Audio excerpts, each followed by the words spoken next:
You ain't really about it if you ain't prepared to die. Talking about loyalty, but you ain't ready to ride. Get your mind right, he coming like a thief in the night. Is you ready? Is you ready? You ain't really about it if you ain't prepared to die. Talking about loyalty, but you ain't ready to ride. Get your mind right, he coming like a thief in the night. Is you ready? Is you ready? Laughing at your idol gods, looking like some Digimons. Babylon won't carry on, this dragon getting mini bombs. You can call me Daniel, son, you know I serve the living God. Yours is made of brass. To the Most High. Shalom, Israel. Shalom, Most High in Christ. Bless you all. It's another Sabbath day that we are here. We could be anywhere else. You could be anywhere else, but you are here on this Sabbath. And I say all praises to the Most High God for that, because you could be cast down into that pit for your wickedness. All wicked behinds, man. Always trying to circumvent and make excuses for keeping the commandments of God. But all praises to the Most High that you have gathered for the Lord's Sabbath day to keep it, in order to keep it holy, and no longer defile it, that the land spews us out even more so than it already has. The lands, I should say. But all praises to the Most High. It's good to see all of you brothers and sisters online, mainly on the continent of Africa, but obviously scattered throughout the four corners. I know Germany sometimes is on, UK, various schools. It's definitely good to see you all. Sorry for the delay. Had some technical difficulties. Shout out to IT again. Yeah, I'm gonna blame them. But IT is a hard job. I'll say that.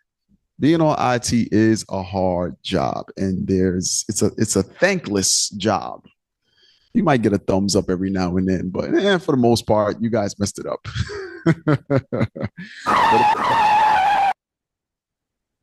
Yeah. See what I mean? IT. There it is right there. IT said, "Oh, you talking about us?" Thank you. We appreciate y'all. Thank you. So for anybody that wants to join IT in the future, this is what you got in store. All praises. But all praise to the Most High. I'm Captain Shemaiah, and I'll be hosting this Sabbath day class. And put the thumbnail up so we can get started.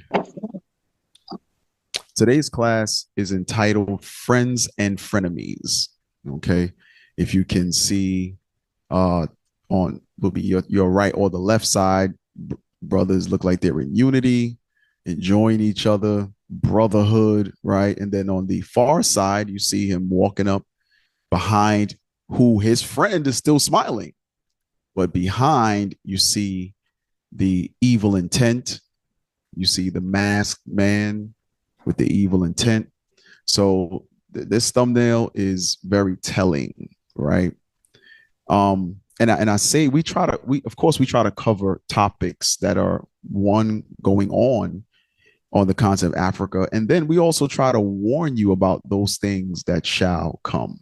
Okay, there are things that shall come. You know what? I wasn't going to go there, but let's go to what's that? 1 Corinthians 11. I think it's 1 Corinthians chapter 11. As Paul, it's 11 or 12. As Paul breaks down, I might be 2 Corinthians. He breaks down his tribulations, and I want you all to see something. So it's the forewarning about many things. Some of you have experienced friends and have experienced frenemies. If you have not, know for certainty that you'll gain most likely either one or both. Okay, you'll have friends that will turn to enemies and vice versa. All right. 2 Corinthians chapter 11, and start at verse 20. 2 Corinthians chapter 11, verse 23. Are they ministers of Christ? Mm-hmm. I speak as a fool. Mm-hmm. I am more, in labors more abundant, in stripes above measure, in prisons more frequent, in deaths oft. Of the Jews, 5 times received I 40 stripes, save one. Thrice was I beaten with rods. Once was I stoned. Thrice I suffered shipwreck. A night and a day I have been in the deep.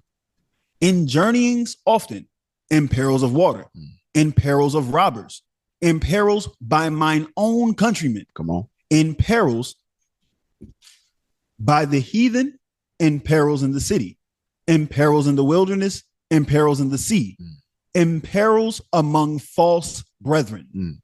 Damn. So as we read, we're going to suffer as Christ has suffered. So hence today's class is the warning. You may not know what a frenemy is. It might just be a term here, but hopefully by the end of class, you'll get a grasp of the warning. Okay. You'll get a grasp of the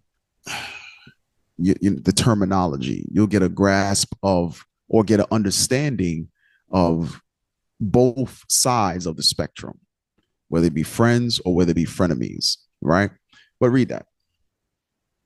Verse 27, in weariness and painfulness, in watchings often. So here's the thing. It says in weariness and in painfulness. That painfulness goes into 2 levels. That pain goes into spiritually, being pained and grieved in your loins for, spiritually, and then physically being physically sick. As Paul has said numerous times, I've said this weeping with tears in Timothy, how some have become an enemy to the cross because there were some who were with him that ended up being enemies of the cross. Now we might go there, but I want to stay on track because sometimes I run out of time and I don't like doing part 2. So I'm gonna try to stay on course as best as possible. Just bear with us. But there's spiritual pain that you go through, and then there's the physical pain as well, right? And Paul deals with both of them in great extent, whether he's being examined by the Corinthians who he taught personally, or those brethren who were friends who he deemed as my brother in the faith, my fellow laborer, my fellow servant, my fellow, meaning different types of friendships that was noteworthy within the scriptures. And some of them became enemies of the cross. Let's read that one more time. In weariness and painfulness, in watchings often, in hunger and thirst. So there were many times where he was hungry, many times where he was thirsty. But here's the thing. When you're hungry or thirsty, you're supposed to have brethren that you can depend on. You're supposed to, right? But there are times when those friends become frenemies or enemies. Was that it? No, sir. Go ahead. In fastings often. So he had to fast and pray often. Go ahead. In cold and nakedness. And there were times when he was cold and without garment or without clothing or without covering. Go ahead. Beside those things that are without. So even though those things happen to him, go ahead. That which cometh upon me daily. So the things that happen to him daily. Now, I want to say this. We go through things from time to time, but we have not reached to that point where that tribulation, that affliction, that hardship is daily. We haven't gotten there yet. We will, where you have no certain dwelling place, where nowhere to lay your head, don't know where your next meal is coming from. I know there are things that are hard to come by amongst the diaspora in various countries, but nevertheless, it's not daily. It's not daily. Okay, it's not daily. You're trying to, you hustle to make a little change to get groceries, get food, things of that nature. But the things that we're reading about, we're not at that point. I don't care how hard we have it right now. We're not there. But the warning is, and the building up is, we will eventually get there. We will eventually get there. Read that part again. beside those things that are without, that which cometh upon me daily, the care of all the churches. Who is weak? So now that's the thing. Despite of those things that happen daily, Paul was still responsible for the various congregations. I want to say that again. So all you leaders, I saw a lot of leaders online. All right. I saw a lot of schools online.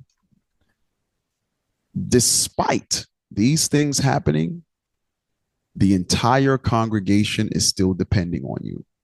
So this goes back to the pain that I made mention, because there are times when things are going to happen and you're going to feel like the world is on your shoulders. You're going to feel like, how am I going to get out of this situation? Guess what? There are people still depending on you. And it sounds, because there's times when you will be going through something, whether it be through in your family, your wife could be extremely sick, or your children can be sick, and you just lost your job. You're going through your own personal things. Okay, I'm gonna say that again. You're going through your own personal things, but you'll still get that call. Hey, officer. Hey, captain. Hey, deacon. Hey, bishop. And they, how you doing? That's not even a question. It's, here's my problem. Fix it. And guess what? It's our job. It's our job. That is what we signed up for. We signed up for this. So I know as an officer, I know as a captain, you get your plate first and you sit in the chief seat in the congregation. Oh, it's way more than that. The care of all the churches is resting upon you.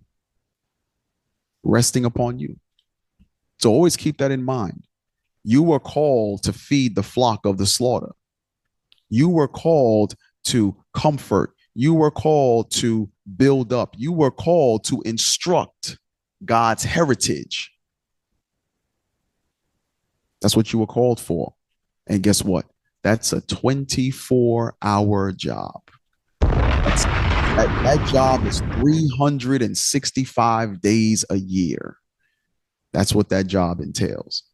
And here's the thing. You accepted the position. You accepted it. No one forced you into that job.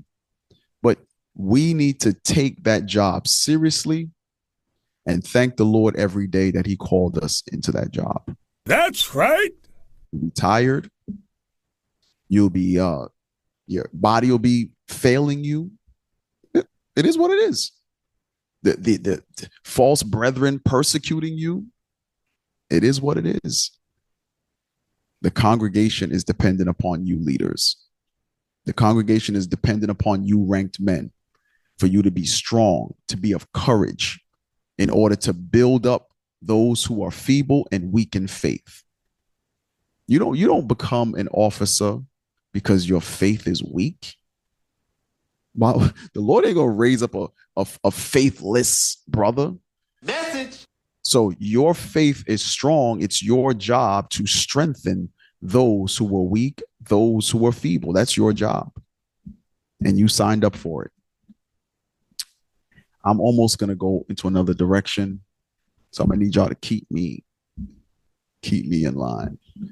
But you brothers in Africa, okay, it's imperative for you all to be proactive, for you to be long suffering, for you to be patient, for you to have the wisdom and understanding of the Lord, for you to instruct those who oppose themselves. Listen, your job requirements, it ain't like the Christian pastor that show up on Sundays and that's all you got. No. It's 24 hours, 365 days a year. All right. The Lord called you to feed the flock of the slaughter. I hope you all understand that. Show the screen again. I want to interact real quick.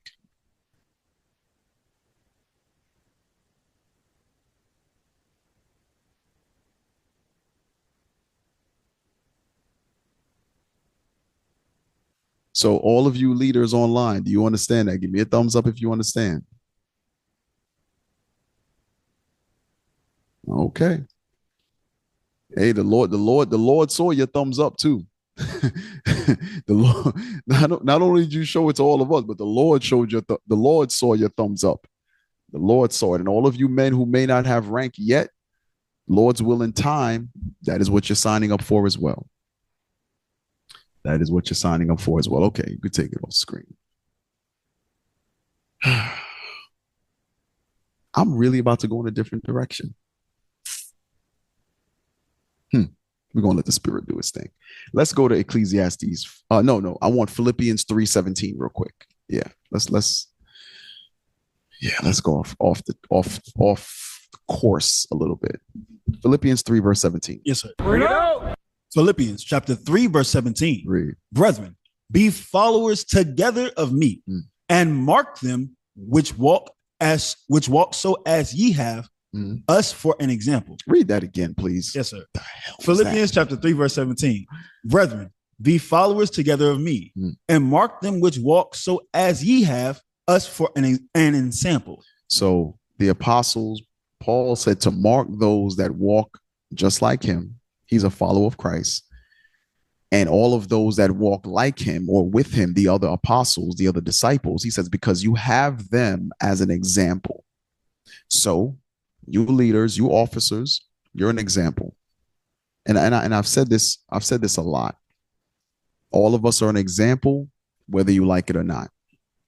Either you're going to be example of what is righteousness and what we should follow, or you're going to be the example that nobody wants to be like. Whether you like it or not, when you come into this truth, you're an example. That's right. It's what there are people who are going to come in after you, and that's going to look to you. Maybe somebody you tell about the truth. They finally come in. Guess who they're looking at? You don't have rank yet, but you're the one who told them about the truth. So they're looking and watching what you're doing. So if you're breaking the Sabbath, guess the example that you're showing them to break the Sabbath. If you're marring your beard, if you're balding your head, guess the example that you're giving them. That's the example. So just be very, very, if you're eating unclean food, if you're defiling your temple, smoking, things of that nature, the example you're going to give is exactly that. The hell is this? So read the next verse, though. Verse 18. For many walk, of whom I have told you often, and now tell you even weeping, that they are the enemies of the cross of Christ. So I quoted this, but Paul is going into he's telling you, walk just like myself and the other examples are walking. Then he says, there are many who I gave these same instructions to and were following our examples, but then they turn to what? They are the enemies of the cross of Christ. They turned against the apostles. So they went, this actually does line up, I'm sorry. They went from what? From friends to frenemies. That's what happened. And Paul is dealing with that matter right here. He said, walk as we walk. Do as we do. Why? Because we're following Christ. And he says, guess what? There are some who we instructed to do that, and they were doing it. They were walking as we walk. They were following the example. We were all speaking the same thing. And then all of a sudden, they turned to enemies of the cross. They began to blaspheme. They began to speak evil. Read the next verse. Whose end is destruction. So, man, I should save this for later.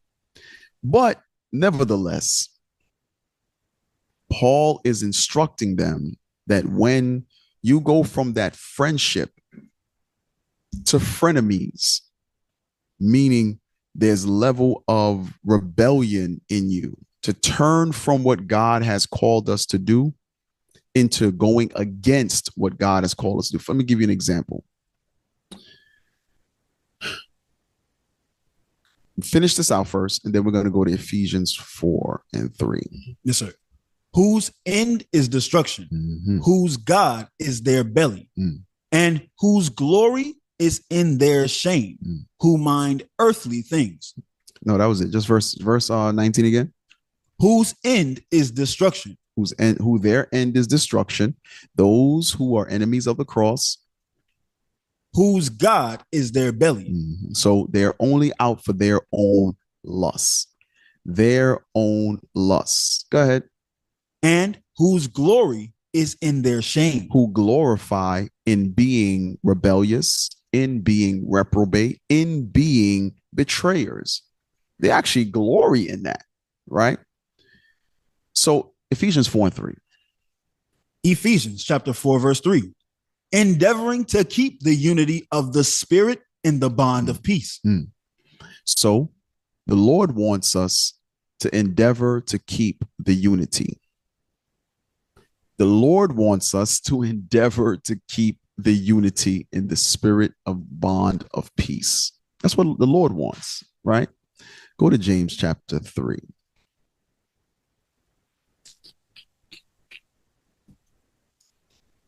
And start at verse 14. James chapter 3, verse 14. But if ye have bitter envy and strife in your heart. And what? And strife in your heart. Strife means, hold on, let's put up the definition of strife, please. Let's pull that up. Pull up the definition of strife. Because we're not supposed to strive. So the Lord wants us to keep unity among us, to endeavor, right? Let's read that. Strife, angry or bitter disagreement over fundamental issues. So angry or bitter disagreement.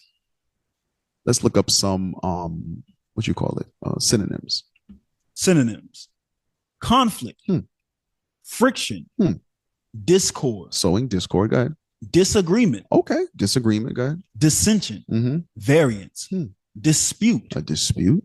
Argument, quarreling, wrangling, bickering, controversy, contention, disharmony. This what? Disharmony.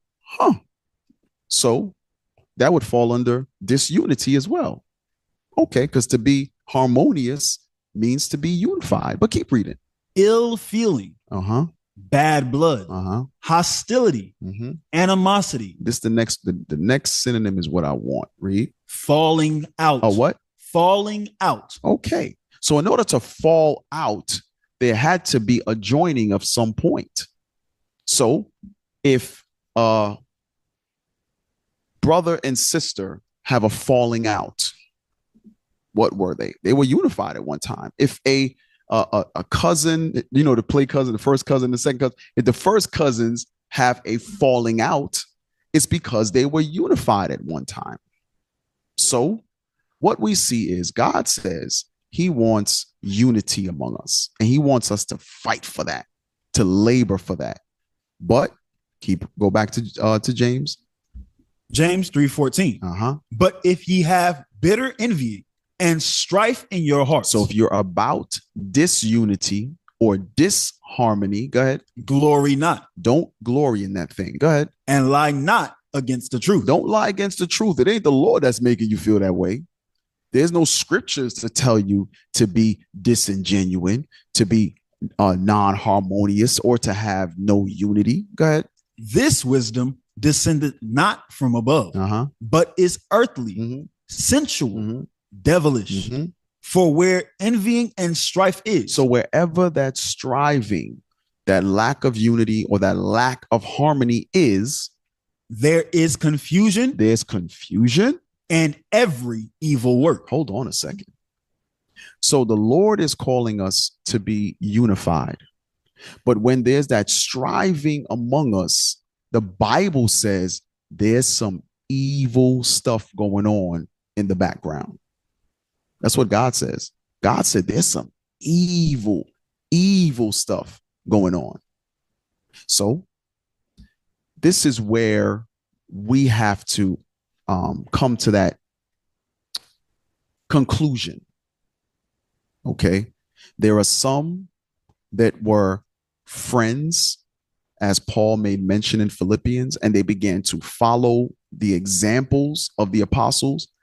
But then they became enemies of the cross, meaning they went into striving, they went into bitter envying, and they began to blaspheme and speak against the truth.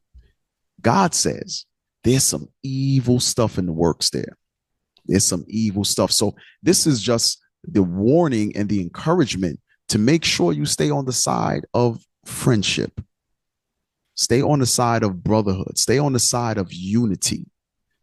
Because it's not going to work out well because some people will turn to frenemies. It's not going to be in your benefit. So real quick, let's open up with Ecclesiastes 4 and 9. Ecclesiastes chapter 4 and verse 9. Ecclesiastes chapter 4, verse 9. Read. 2 are better than 1. So the wise King Solomon is giving us understanding about how important it is to not be alone. Okay. So 2 are better than 1. Go ahead. Because they have a good reward. Go ahead. They have a good reward for their labor. Right. They have a good reward for their labor, just like how Christ sent the apostles out 2 by 2. They were able to spread the gospel much further than them being all together.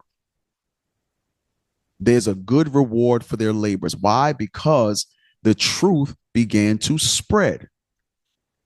The kingdom being at hand began to magnify in the earth because they were sent out 2 by 2. So 2 are better than 1. You have a teacher, you got a reader, and y'all could turn this kingdom upside down. Well, go ahead. For if they fall, the one will lift up his fellow. So if you fall on hard times, your spirit begins to fall, you fall into sin, all those variables. The Bible says because you have that other person that's supportive, that's encouraging, that is corrective, you're able to be lifted up. Go ahead. But woe to him that is alone. So destruction to him that is alone. Go ahead. When he falleth, for he hath not another to help him up. There's no one to help him. So I sent you a Instagram video. Play that real quick. And I watched this maybe a little over a year ago, but it always stayed with me. It always stayed with me, and I had a hard time finding it. But all praise to the Lord, finally found it. So read the title. We all need a friend like this. So now this is basketball. Now, I don't care about basketball. It was the clip that stuck with me. Play it.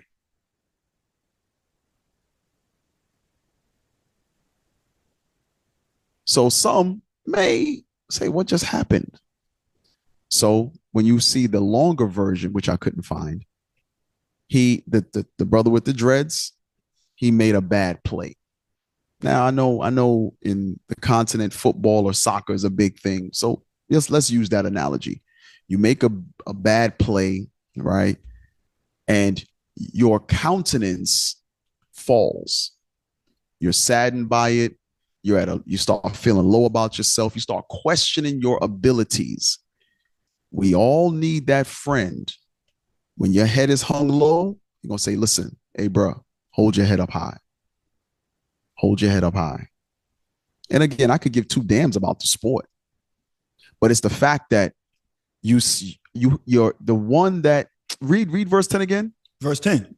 For if they fall. So if your spirit falls, if you fall into sin, I said it was 3. Damn, what's the other one? Anyway, if any part of you, your spirit or your flesh falls, you need that friend, that brother, or that sister. For sisters, don't be, no sister ain't gonna be lifting you up, brother. What the hell is this? If a sister would have another sister in order to lift her up, because we fall at times. We fall weak. We fall victim to our own thoughts. We fall victim to what others may say about us. We fall victim. Message. You want that other person Yo, bro, man, stop. Man, if you don't cheer the hell up, what the hell wrong with you? We about to go to camp. You over here depressing me. Oh, yeah, damn, you're right. Because we'll get trapped in our own thoughts. We'll get trapped in our own thoughts. Read that verse 10 again. For if they fall, the one will lift up his fellow. But woe to him that is alone when he falls. So when your mind, your thoughts, your spirit gets low, right? If there's no one to in your corner, so to speak, to help lift you up, you're going to stay in that low state. You're going to stay in that lower state. You're going to stay in your own thoughts. And that's when, and Satan loves that. Oh, man. Satan love. Oh, listen. Oh, the class is about to change again. Hold on. Satan loves when you're in your own thoughts. He loves it. Because who's feeding you information? All of a sudden, as you're sitting there in your own thoughts, you start remembering. Let me give you an example. Satan is something. Let me give you an example. Let's say you have an art with a brother, right? You 5, 6, 7, 8 years in the truth. You have an art with a brother. Disagreement, nothing major. As you're in your own thoughts, do you know Satan will make you remember the first day you came into the school that was the head of security and greeted you at the front door and he was kind of mean? Wait a minute. Hold on. How is it that you now recall that one day 7 years ago, who opened the door for you, who didn't greet you with a hug and you didn't like that feeling? So 7 years later, you're now putting pieces of a puzzle together that does not exist. But in the mind of someone in their own thoughts who does not have someone to lift them out of that slump, it's going to make perfect sense. It's going to make perfect sense. Can I get a witness? Okay. Y'all ain't got to agree with me. I know I ain't crazy. I know that much. Satan plays on those things. Because it didn't sit well with you 7 years ago and you never gave it thought again, why does it come up now? Because back then you didn't know how to deal with it. You didn't know how to apply Matthew 18. You didn't know how to talk to your brother. You just chalked it up. But Satan just put it in the storage locker. I'm sorry, what was that? Somebody stepped in a puddle? What was that? That was on that side? Oh, yeah, somebody got the devil on him on that side. Huh? That was a locker. Oh, okay. Okay. Yeah, somebody got the devil on him. We don't need any sound effects on that side. Thank you. Appreciate y'all. Damn, I lost my thought. Hey, let's go to Ecclesiastes, Sirach 6, I don't know what the hell that was. Sirach 6 and 14. Yes, sir. So don't get in your own thoughts. But go ahead. The book of Ecclesiasticus, chapter 6, verse 14. Read. A faithful friend is a strong defense, and he that hath found such an one hath found a treasure. So God says, and I'm speaking to this. You have some brothers, some sisters who one keep to themselves, right? You keep to yourself, meaning you're there on the Sabbath, but you're not really there. And again, I've been to many countries in Africa and I've seen it numerous times, or not even just Africa, but international. And I've seen it numerous times. We see it here too, but here, I could speak for Atlanta. Atlanta, brother's gonna call you out. Brother's gonna call you out. You're gonna be in your feelings. Like, yo, bro, why you sit over there by yourself? What the hell wrong with you? What's going on? You got the devil on you, bro. It's the Lord's Sabbath day.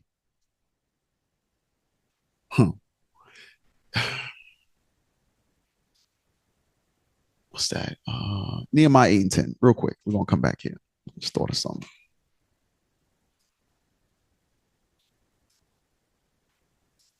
Nehemiah chapter 8, verse 10.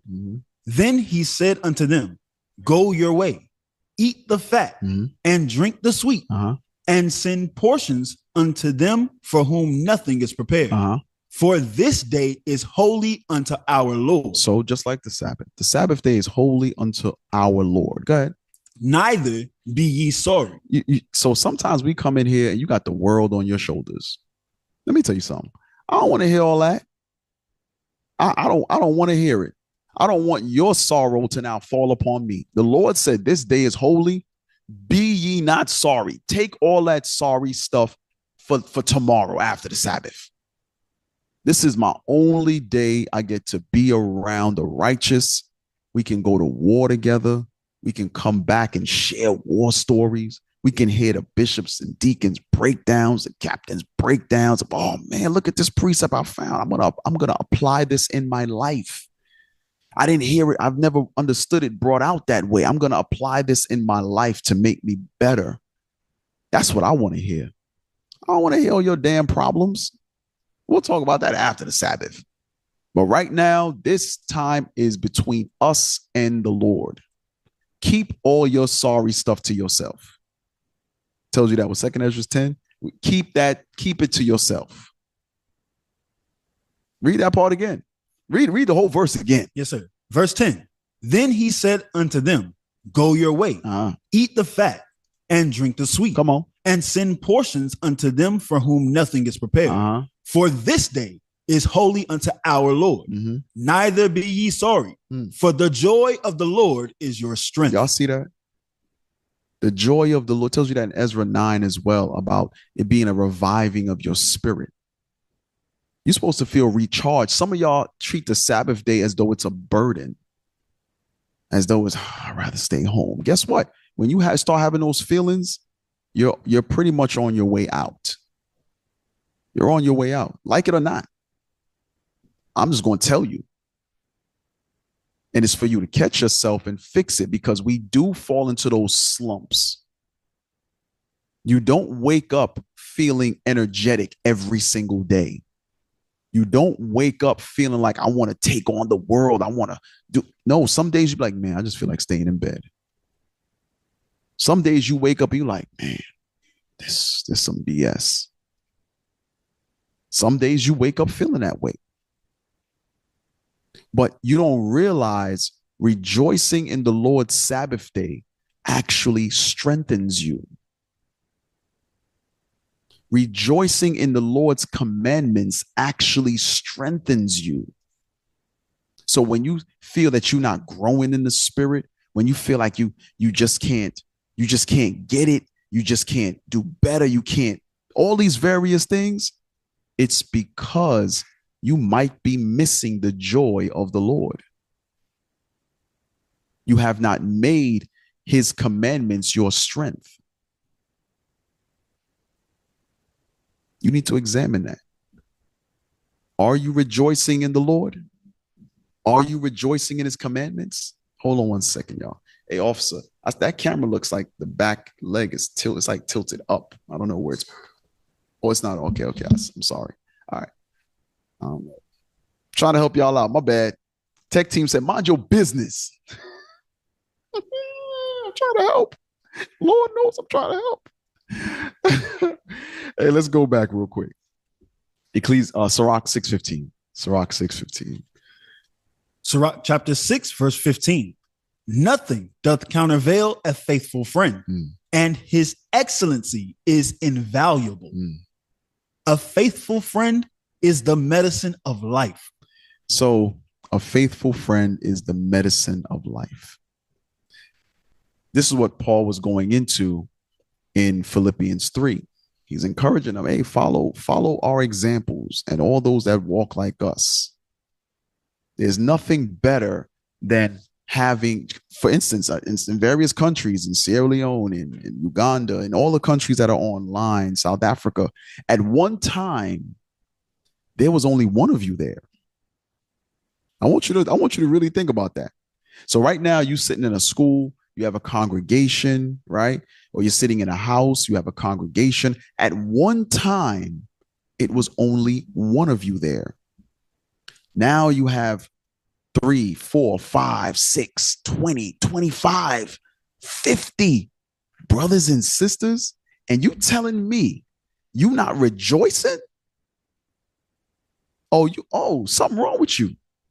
Something wrong with you. You telling me the Lord went from it being just you to now there's 50 brothers and sisters and children, joyful, keeping the commandments of God, and you're not joyful? You're not rejoicing in that awakening that the Lord has allowed you to witness in your time when you thought it was just you? Shoot. Jews, I remember when I thought I was the only Israelite in Atlanta. I remember that. And the captain and Messiah called me and said, hey, there's other brothers there. I said, really? Really? What is their number? He gave me the number. I called immediately. He found it. I think he called Deacon Asaph in New York, and Deacon Asaph gave him their number. The brothers was down here in purple already doing fly missions. I never knew. I live outside of Atlanta, so I didn't go into Atlanta on the Sabbath day. But these brothers was here doing the work. And I think I don't know how far down my thing I see let me show you something. I'm gonna show y'all something. Let's see if I can find the picture real quick. Bear with me. I gotta show it to y'all. Because it just hold on. I saw it the other day. Bear with me, y'all. Let's see if I can find it. Where is it? Bear with me, y'all. Please bear with me. Read that verse again. Let me see if I can find it. Yes, sir. Sirach, chapter 6 and verse 14. A faithful friend is a strong defense, and he that hath found such an one hath found a treasure. Nothing doth countervail a faithful friend, and his excellency is invaluable.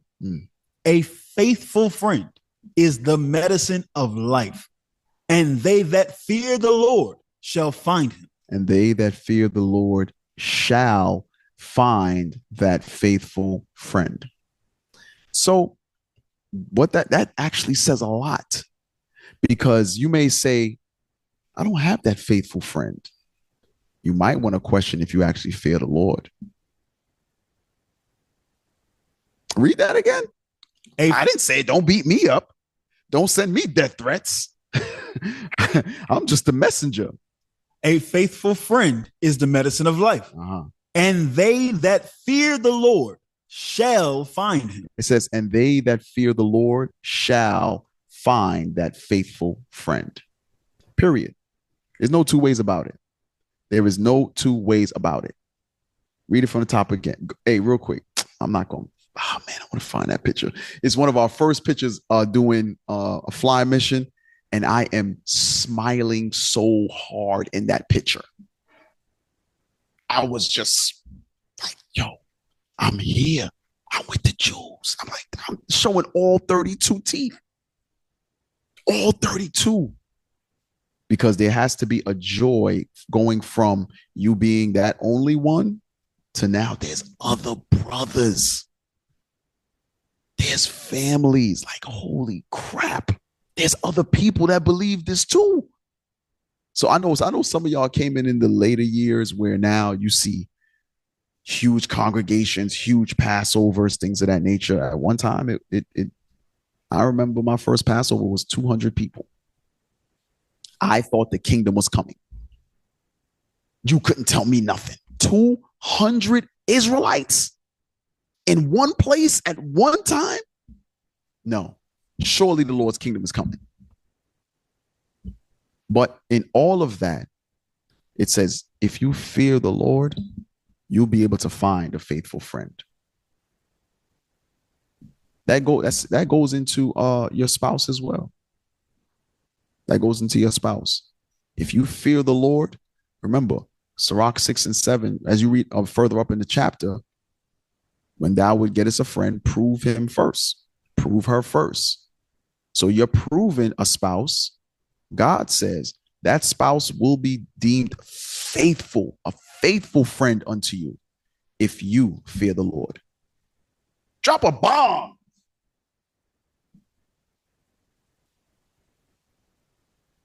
It's today. Now.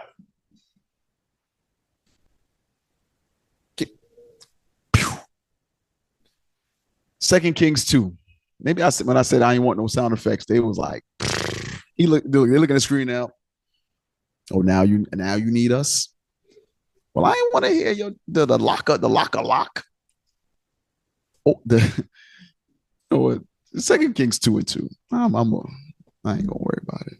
Second Kings chapter. Matter of fact, he might have logged off. Second Kings chapter 2 verse 2. I want your whack breakdowns. And Elijah said unto Elisha, tarry here, I pray thee, for the Lord have sent me to Bethel. And Elisha said unto him, as the Lord liveth, and as thy soul. Where is it? You in verse 2? Yes, sir. Jump to verse 4. Verse 4. And Elijah said unto him, Elisha, tarry here, I pray thee. So what we see is, many of you know the prophet Elijah. Many of you know the prophet Elisha or Elisha. So Elijah tells Elisha, hey, stay right here.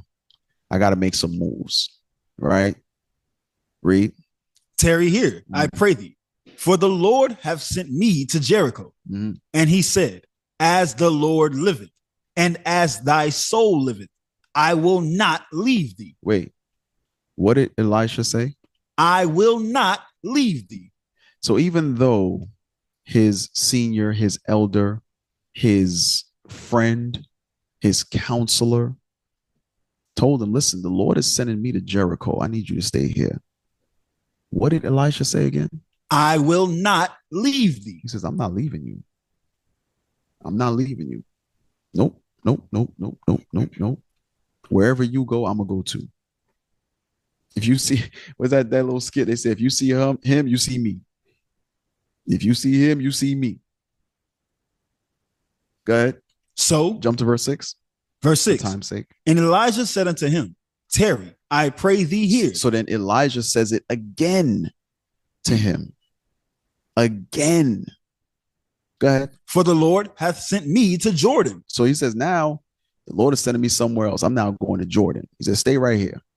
Go ahead. And he said, as the Lord liveth, and as thy soul liveth, I will not leave thee. He says, I will not leave thee. The Lord sent you on a mission.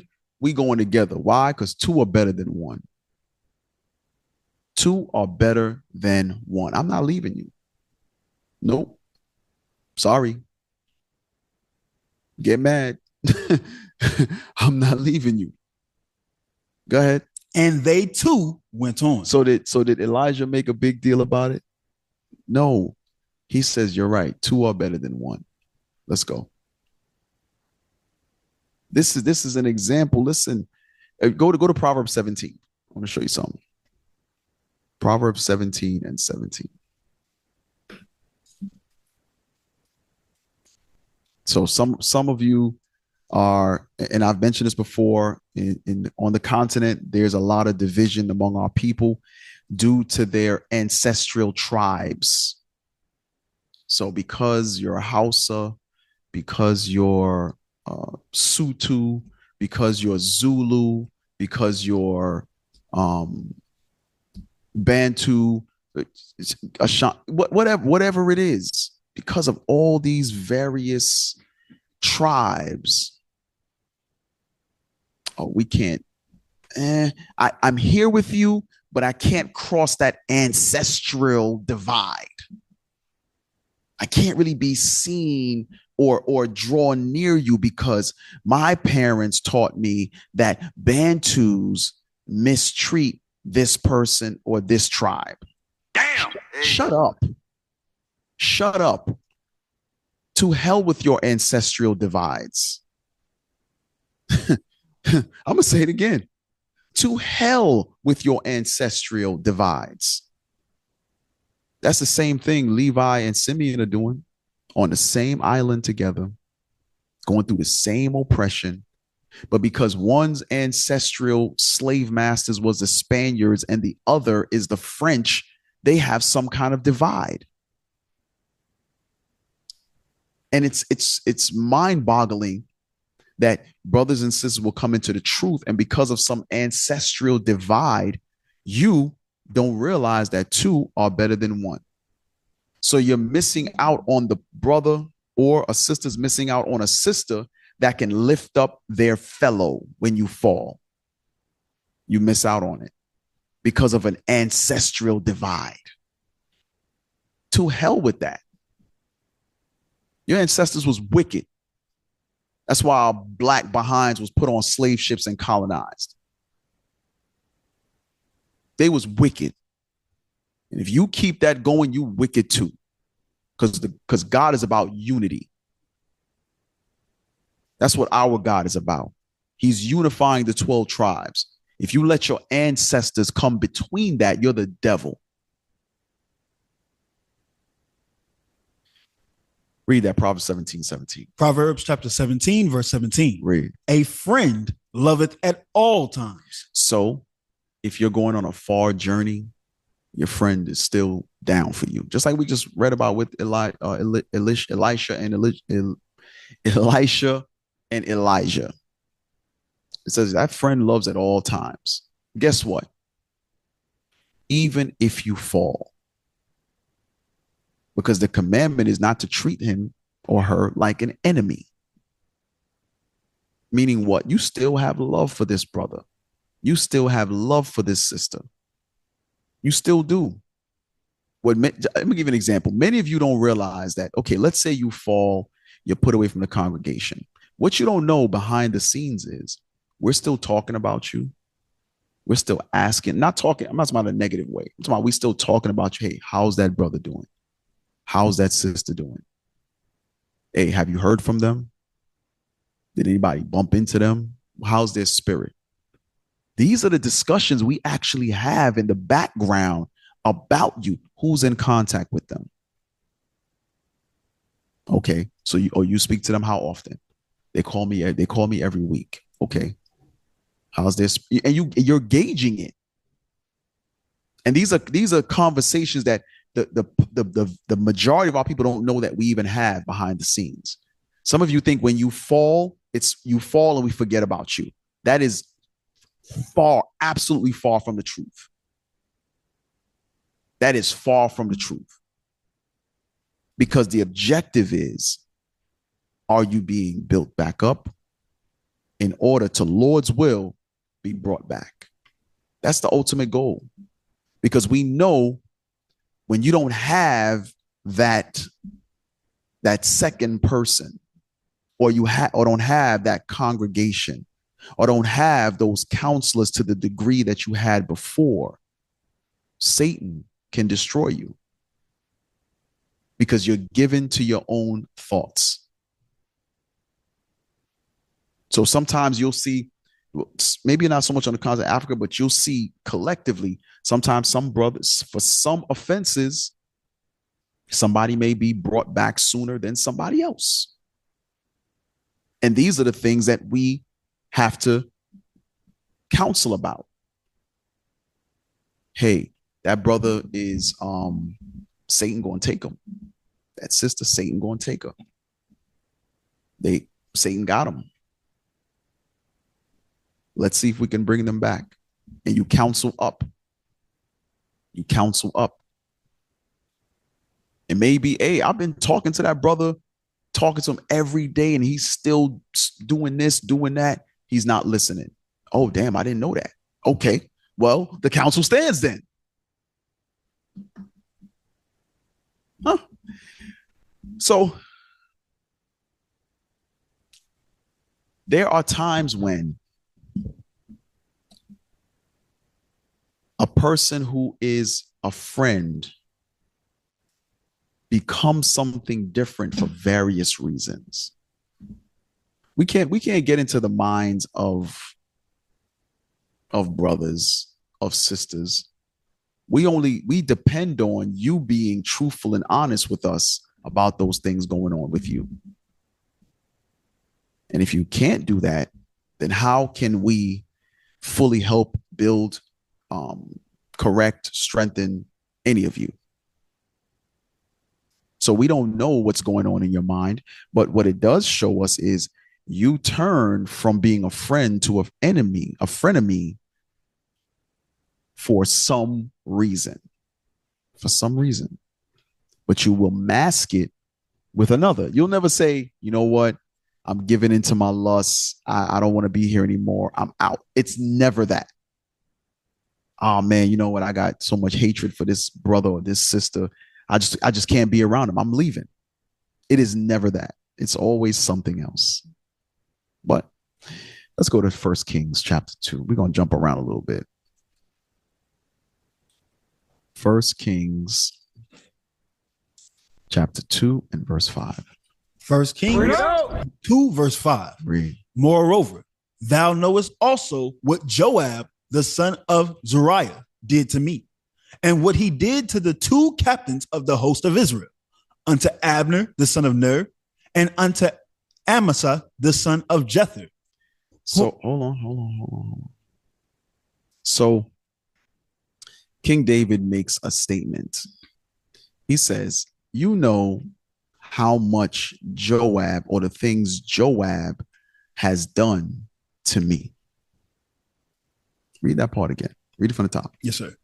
Moreover, thou knowest also what Joab, the son of Zeruiah, did to me, and what he did to the 2 captains of the host of Israel, unto Abner, the son of Ner, and unto Amasa, the son of Jether, whom he slew, and shed the blood of war in peace, and put the blood of war upon his girdle that was about his loins, and in his shoes that were on his feet. So what you see is King David is making a complaint, so to speak, in the bitterness of his soul, that Joab did some stuff.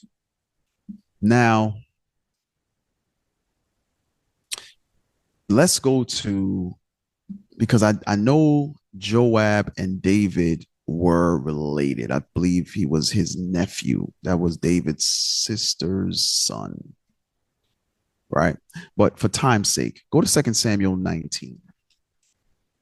We're going to jump around this a little bit for time's sake. Come on! 2 Samuel chapter 19. Let me look at it real quick.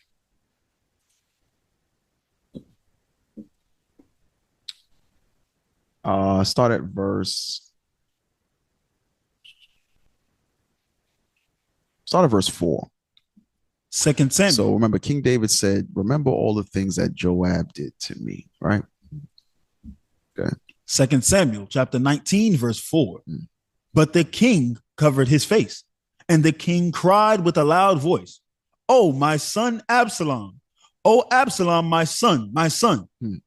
And Joab came into the house of the king and said, "Thou hast shamed this day the faces of all thy servants, which this day have saved thy life, and the lives of thy sons, and of thy daughters, and the lives of thy wives, and the lives of thy concubines." So hold on one second. We're going to come back here. Don't let me forget that. We're going to come back here. But so right now, David is weeping. He's mourning. And Joab is like, yo, listen, stop all that crying. Stop all that crying. Let's go one chapter before. Let's go to 2 Samuel 18. And start at verse 2. 2 Samuel chapter 18, verse 2. And David sent forth a third part of the people under the hand of Joab, and a third part under the hand of Abishai, the son of Zeruiah, Joab's brother, and a third part under the hand of Ittai the Gittite. And the king said unto the people, "I will surely go forth with you myself also." But the people answered, "Thou shalt not go forth. For if we flee away, they will not care for us. Neither if half of us die will they care for us. But now thou art worth 10,000 of us. Therefore now it is better that thou succor us out of the city." It says, so comfort us by remaining out of the city, right? Excuse me. Jump to verse 5. Verse 5. And the king commanded Joab and Abishai and Ittai, saying, deal gently for my sake with the young man, even with Absalom. So look at what King David, who's the king, commanded happen with Absalom. He said, listen, I know Absalom going off, but I need you to deal gently with him. Deal gently with him now. Read. And all the people heard when the king gave all the captains charge concerning Absalom. So I want you to see this. David said this publicly. David said this publicly. So all the people understood what David's instructions to the captains were. Jump to verse 9. Verse 9. And Absalom met the servants of David. And Absalom rolled upon a mule, and the mule went under the thick boughs of a great oak, and his head caught hold of the oak, and he was taken up between the heaven and the earth, and the mule that was under him went away. And a certain man saw it and told Joab. So a man saw Absalom stuck in the trees, and he told Joab. Now Joab is close with David. Joab is one of the mighty men. Joab is one of the captains of the king's army. You would consider him a friend, would you not? He's family. He's family. Joab, Abishai are sons of Zuriah, who is David's sister. Keep reading. And said, behold, I saw Absalom hanged in an oak. And Joab said unto the man that told him, and behold, thou sawest him. And why didst thou not smite him there to the ground? Wait. What did Joab say? Why didst thou not smite him there to the ground? Go ahead. And I would have given thee 10 shekels of silver and a girdle. But we heard the king's commandment up in verse 5 to deal gently. But now Joab says, why didn't you kill him? I would have made you rich. Go ahead. And the man said unto Joab, though I should receive 1,000 shekels of silver in mine hand, yet would I not put forth mine hand against the king's son. He said, wait. He said, even though you could have made me rich, ain't no way I'm going to kill the king's son. You crazy. Go ahead. For in our hearing, the king charged thee and Abishai and Ittai, saying, beware that none touch the young man Absalom. Hold on a second. So this brother says, kill Absalom. Are you crazy? I heard the king give y'all commandment not to hurt him. I heard it myself. So why would I kill Absalom? Keep reading. Otherwise, I should have wrought falsehood against mine own life. He says, otherwise, remember it says that the king's wrath is like the face of a lion. You can't do something to the king and don't expect consequences and repercussions. Ain't no way. The king gave a direct commandment. One of the mightiest men ever to walk the earth, King David, gave a commandment. And you just gonna go against it? But keep reading. For there is no matter hid from the king. He says, because if I kill him, the king gonna find out. Go ahead. Well, and no, here's the thing. The king is gonna find out because David is a prophet of the Lord. So either somebody gonna see it and tell David, or the Lord gonna reveal it to David. But he's gonna find out. Go ahead. And thou thyself wouldst have set thyself against me. Go ahead. Then said Joab, I may not tarry thus with thee. And he took 3 darts in his hand and thrust them through the heart of Absalom while he was yet alive in the midst of the oak. So Absalom is alive. Joab didn't help him down and deal gently with him. No, he killed the king's son, even though the king gave him a commandment not to harm Absalom. So here's something that we need to think about. Here is a friend Here is family. Here's a confidant. Here's a man who's in charge of guarding the king's body, his family, his welfare, and caring for the nation in a nutshell. He said, I have my own agenda. Go back one more chapter, chapter 17 and verse 25. 2 Samuel chapter 17 and verse 25. And Absalom made Amasa captain of the host instead of Joab. Hold on a second. So Absalom did something that secretly Joab didn't like. I'm going to say that again. Absalom put someone in position ahead of Joab. Joab ain't like that. Put the picture up of the brother from Belly with the banana. The brother from Belly. He's like, I don't like that. I don't like that. And the movie Belly. This was when Absalom set up order. He put who's the brother? Amasa. He put Amasa over Joab as captain. Joab said, "Oh, really? I don't like that stuff. I don't like that." Yeah, that was Joab right there. I don't know if any of y'all saw that movie. He said, "I don't like that. I don't like that stuff. Damn! I don't like that. I don't like that." So it makes sense now. Go back, going forward. Read the bottom of verse, chapter 18 and verse bottom of 14. Or read 14 again. Chapter 18, verse 14. I'm sorry. No, we didn't finish chapter 17, verse 25. Read it again. Chapter 17, verse 25. And Absalom made Amasa captain of the host instead of Joab, which Amasa was a man's son, whose name was Ithra, an Israelite that went into Abigail, the daughter of Nahash, sister to Zariah, Joab's mother. Okay, so sister to Zariah, Joab's mother. Now go back.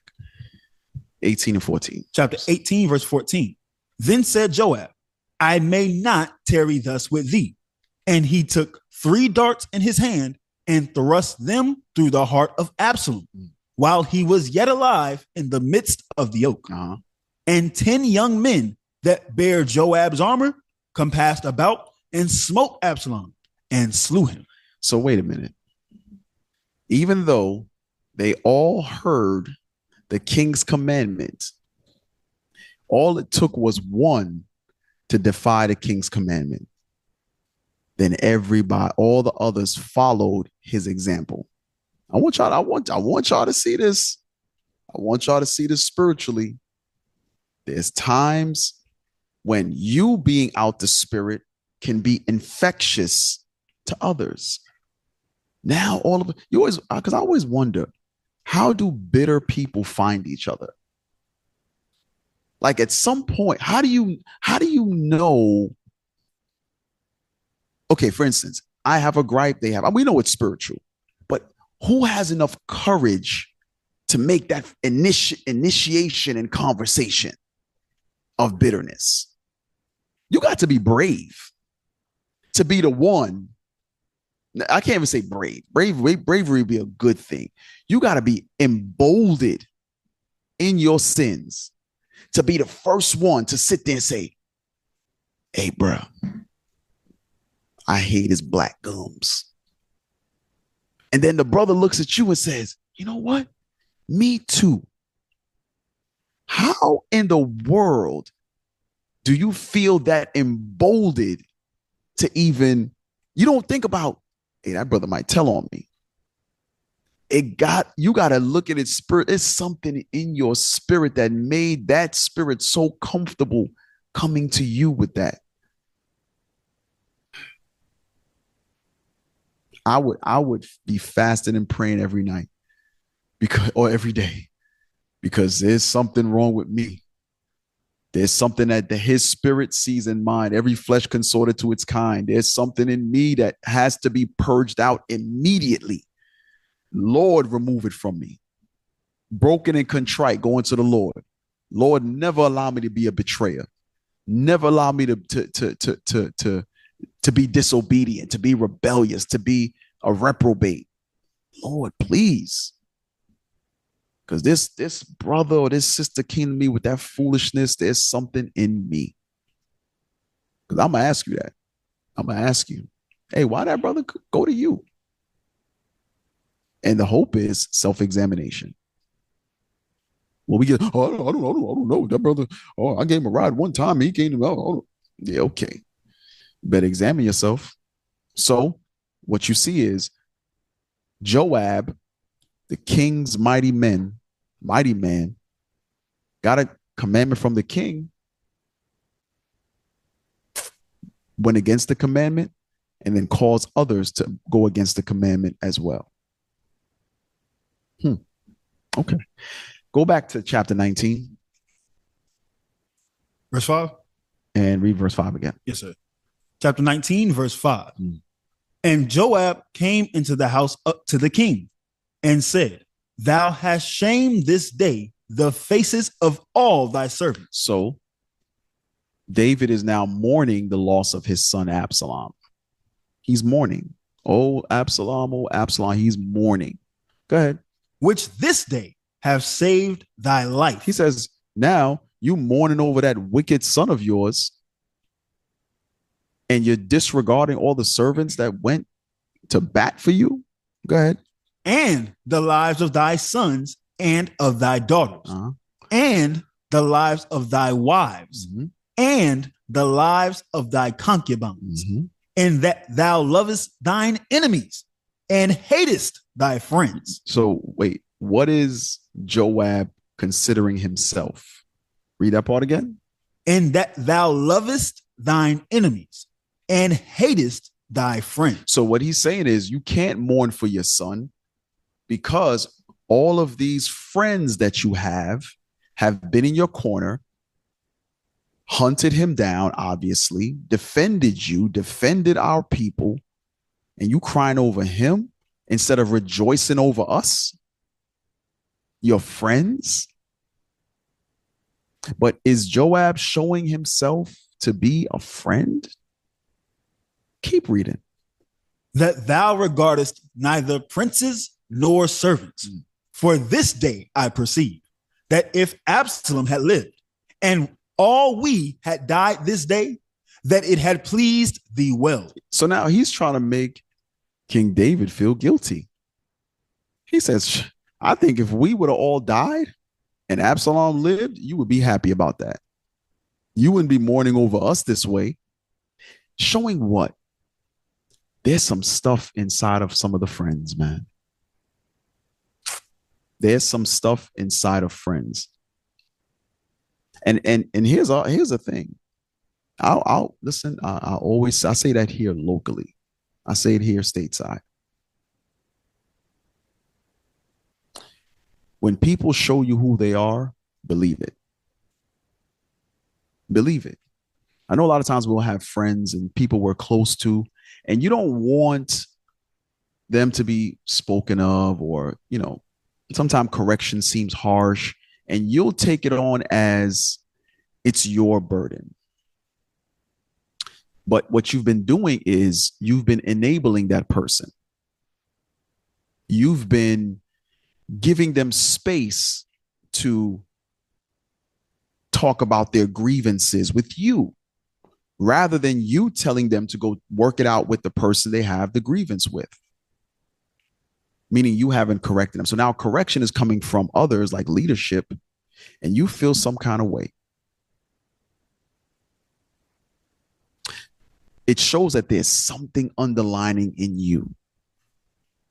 And if you don't fix it, you're going to be on the path to destruction. That's all I got for you. But keep reading. Verse 7. Now therefore arise, go forth, and speak comfortably unto thy servants.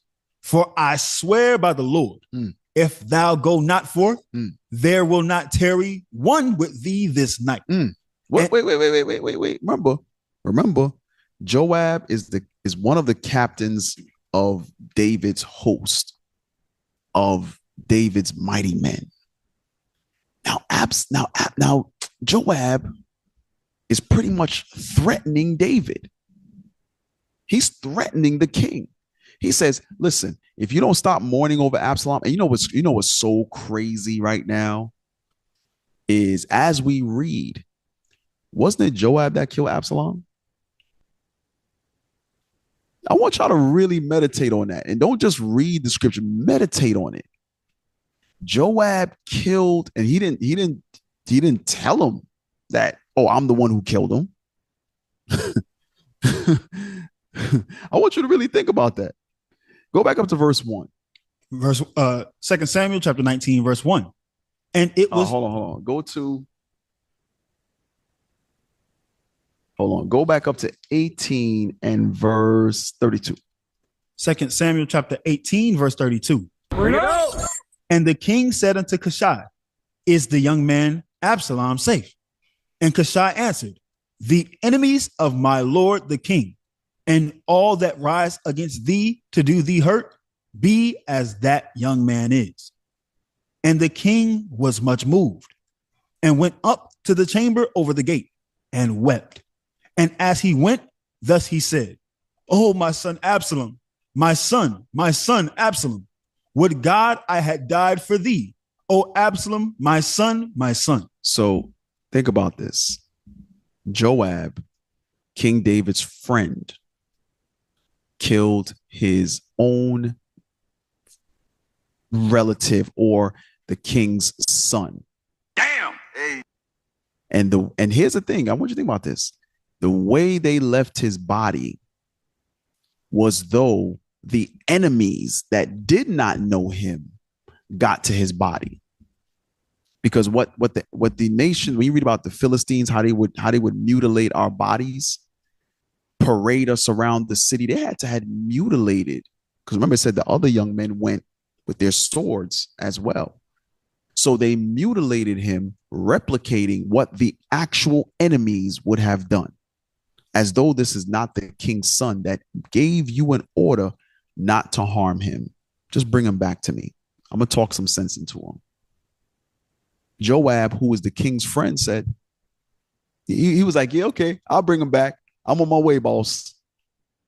And as soon as he had the opportunity, he killed the king's son.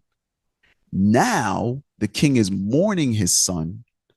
Joab didn't say, you know what, by the way, king, I'm the one who killed him. He's now rebuking that same king for his grief, and then threatening the king by saying, if you don't stop grieving, you won't have any more security. The Secret Service quits. Showing what? Joab has still had more influence. Still had more influence. Listen, I'm gonna tell y'all, when you got them brothers and them sisters who's out the spirit, you should not make them feel comfortable. Don't make them feel comfortable. You can't be up in here in that kind of spirit. Hey, bro, you all right? Hey, listen. Hey, you out the spirit right now, but you better fix it. Don't come back up in here like that. If you feel like you can't be around it, stay home. So don't be concerned with numbers. The Lord wants to see how we deal as leaders, how we deal as brothers and sisters. That's right.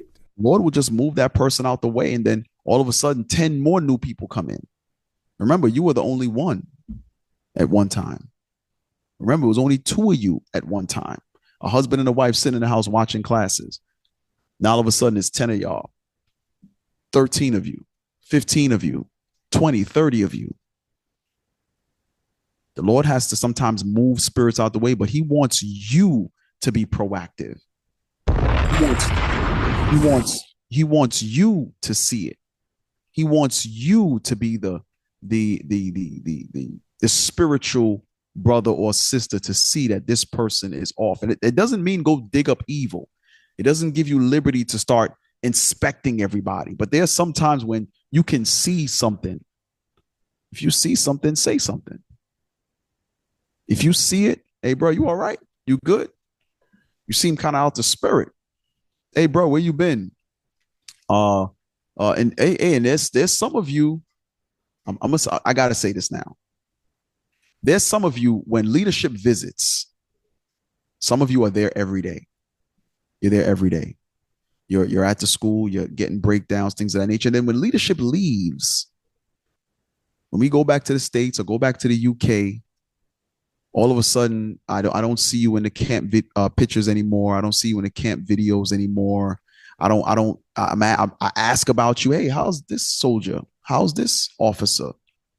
I haven't seen them on the attendance log in some time. The hell is this? Oh, they have this going on. They're making this excuse. They're making that excuse. Hey, listen, don't put on no daggone show for when we come there. Don't put on no show. You don't think the Lord knows your real intent? The Lord tries and weighs the reins of the heart. He knows what your real intentions are. So don't come put on no show for us. Don't be a damn show pony at the circus. Don't put on no show for us. You know you don't want to be there. All you're going to do is infect everybody else. You took the rank of a soldier, be a soldier. You took the rank of an officer, be an officer. Lead God's people by example. 1 week you there, 2 weeks you not. 1 week you there, 3 weeks you not. 1 week you there, 1 month you not. And you officers over the camp, you better stop keeping that stuff secret. These brothers don't want to show up. They want to come and go as they please. The Lord's commandment is to keep the Sabbath holy. Yeah, sometimes transportation is an issue. You have to depend on somebody else. You got to depend on the buses. You got to depend on the taxis. You got to depend on these various things. Yeah, we get that. But there are a lot of times it ain't got nothing to do with that.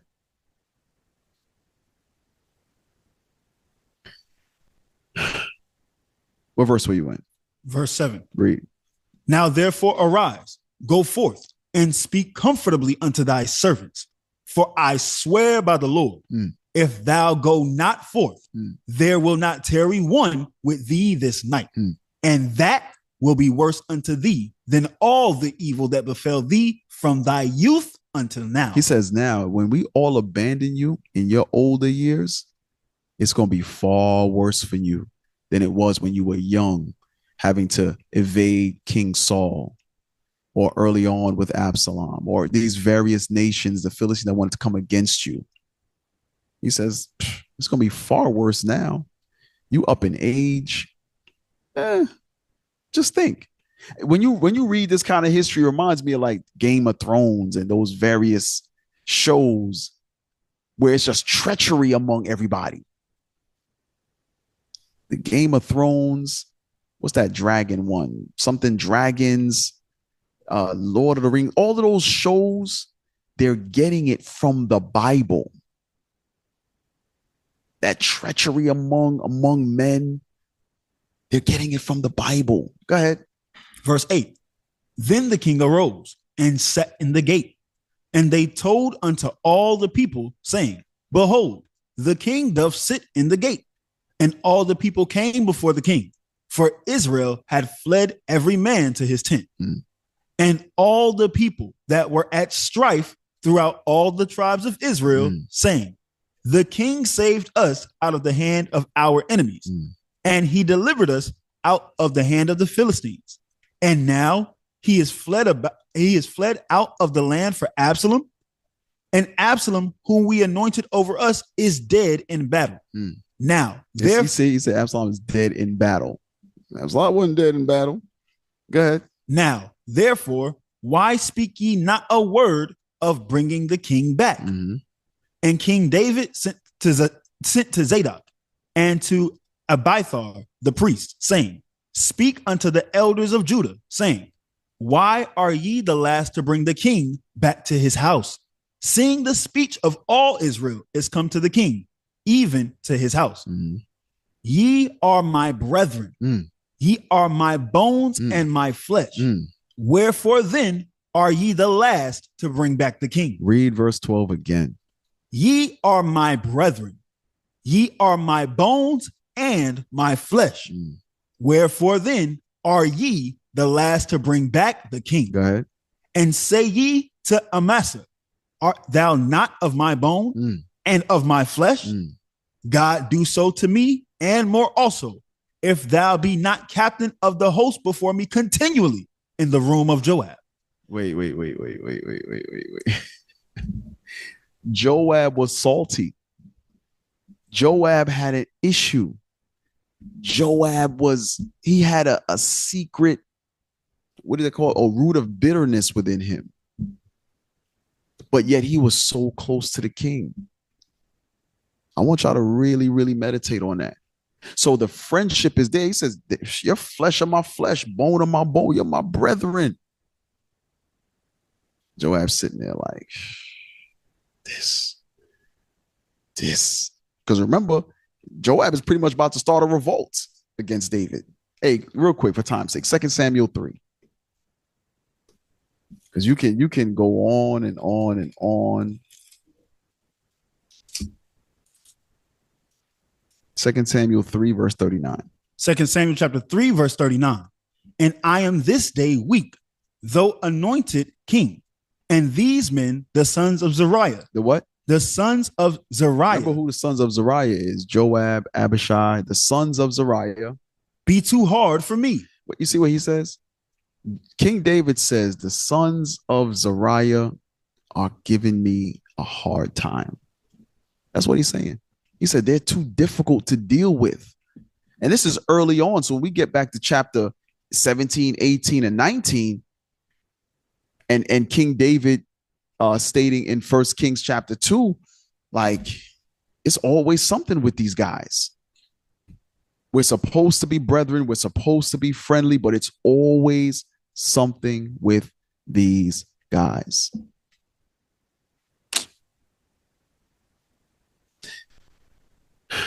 Pull up that first picture.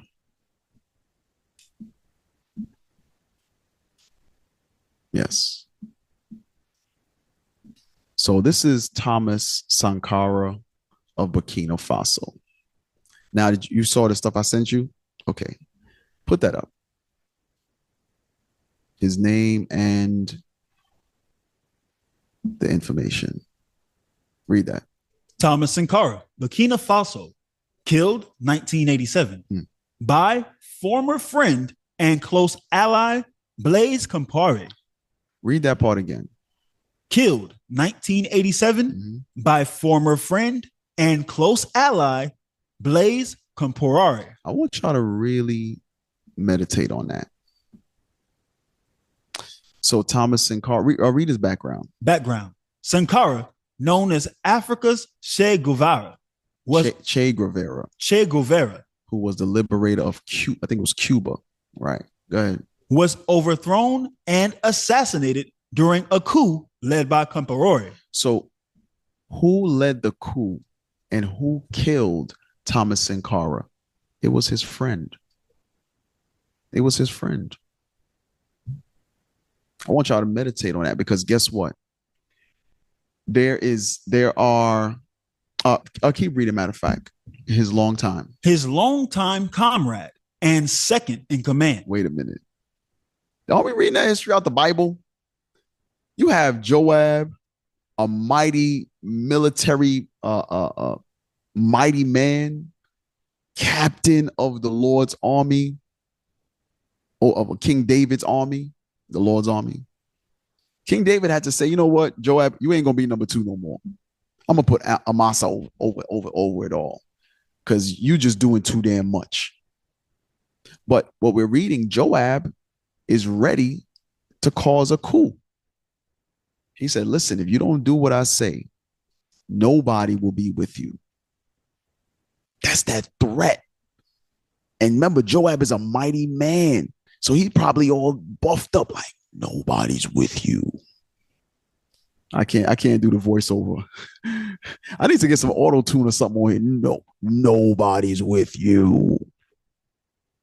To King David. So we're reading that same thing with Thomas Sankara. But that was just successful. Think about that. Let's go to the next picture.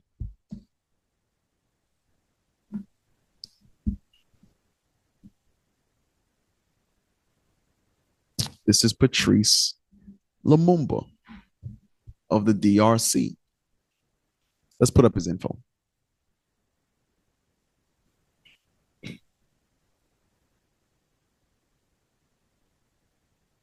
Patrice Lumumba, Democratic Republic of Congo, killed 1961 by Congolese rivals with the support of foreign powers. So with the support of foreign powers, Belgium, CIA, but betrayal came from Joseph Mobutu. So wait. Betrayal can only happen to someone who's close to you, right? A stranger can't betray you. That's just somebody who did some dumb stuff or evil stuff. That's not betrayal, but keep reading. Background. Lumumba was arrested and handed over to his enemies with Mobutu's involvement. Mobutu had been a trusted military figure under Lumumba, but later seized power and became dictator. Wait a minute. So he had a desire for power. If I remember correctly, I think Thomas Sankara's friend killed him for $300. $300. So he wanted to, Mobutu wanted power and led the assassination of Patrice Lumumba. Next one.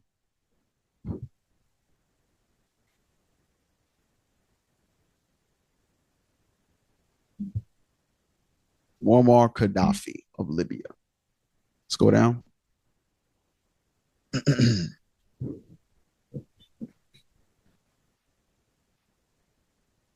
Muammar Gaddafi, Libya, killed 2011 by rebel fighters during the Libyan Civil War. Betrayal by Inner Circle. Betrayal by who? By Inner Circle. Listen, so what we read in 2 Timothy earlier, how, and also Philippians, about becoming an enemy to the cross. You go from friendship to frenemies because of the lust that's within you. I'm gonna say that again. You go from friends to frenemies because of the lust that's within you. It's either covetousness, it's either for want of power. It's a litany of things. So this is why the examining process is so imperative, because it doesn't make sense if you gain a friend, gain a brother for adversity, if you don't know how to direct your friendship aright. Doesn't make sense. So meaning, matter of fact, hey, real quick, read Gaddafi's again. Muammar Gaddafi, Libya, killed 2011 by rebel fighters during the Libyan Civil War. Betrayal by Inner Circle. Background. Some of his military commanders and government officials defected and joined NATO-backed rebels. His capture and death were made possible by the disloyalty within his regime. Wow. Drop a bomb on that, please. By the disloyalty within his regime. So it's the same thing we see today, how brothers or sisters are going to the damn enemy, talking about why I left IUIC. Why I left IUIC.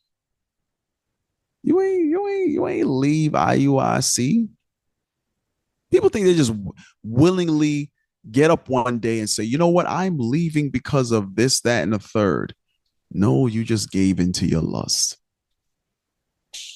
That's all it is. You gave into your lust, the same lust we were trying to help you with for years, to overcome, to cast out. You gave into it. So if your lust is money, if your lust is being a weak, Yellow make me sad. Mamby-pamby, your wife is your God, Negro. You'll leave. You'll leave. But it's not that you just get up and walk out.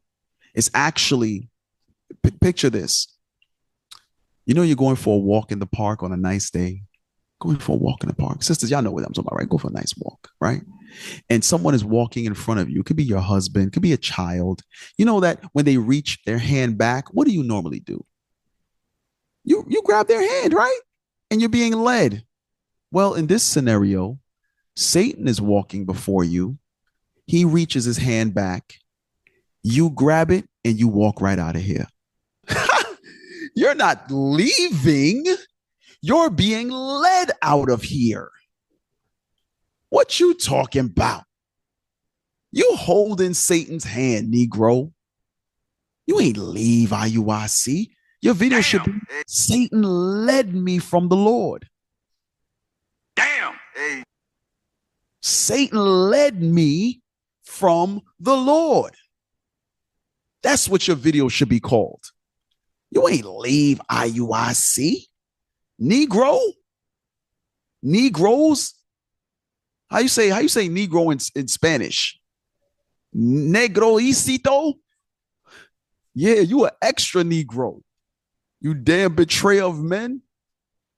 Y'all brothers need to tell me how you say Negro in Sutu and in Zulu. Help me out. How you say it in Bantu? I need to learn. Because you're going to have some Negroes there too. You're going to have some who are led by Satan as well. It ain't exclusive to the States. Where you was at again? I lost. Oh, he was in the pictures. So Muammar Gaddafi was also betrayed by his inner circle. Who was next?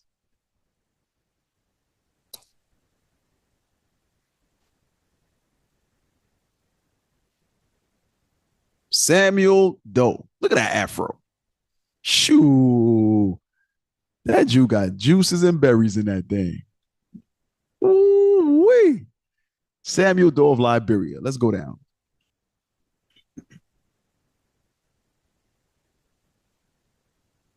Samuel Doe, Liberia, killed 1990 by forces loyal to Prince Johnson, formerly one of Doe's allies. Really? So one of his friends, I tell you, y'all, listen, what's this? What is this? If we don't get our spirits right, you will become one of these betrayers. You'll be doing a why I left IUIC video. We're trying to help you.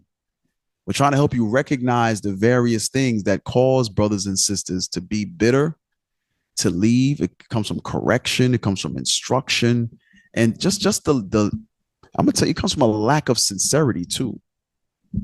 It comes from a lack of sincerity. Remember, the Lord says we glorify our earthly fathers that chasten us. Why not more the Lord? Sometimes that chastening is necessary for you to know what sincerity is, to serve the Lord in sincerity and truth.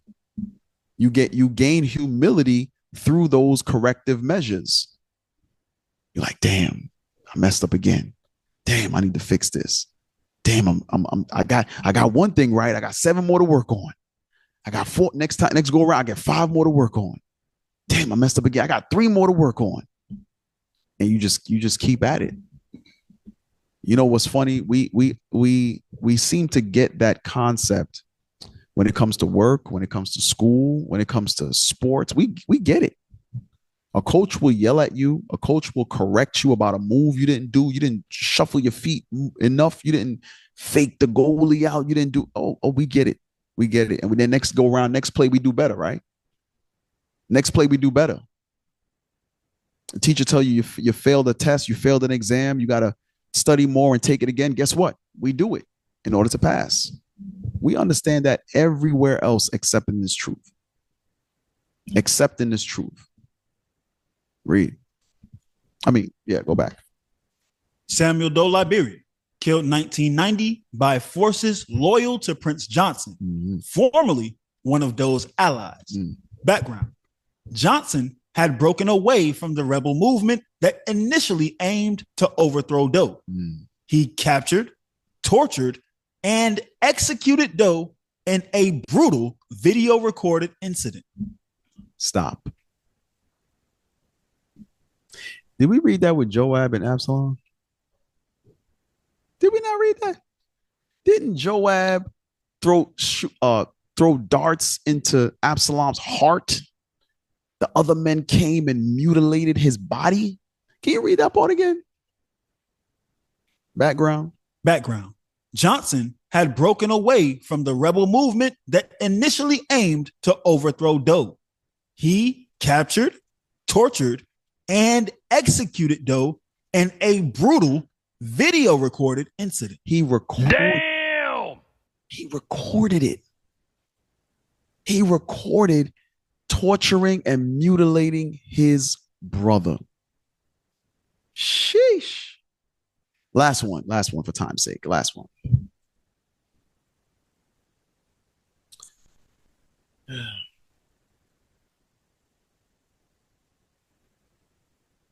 This is Laurent Desir Kabila.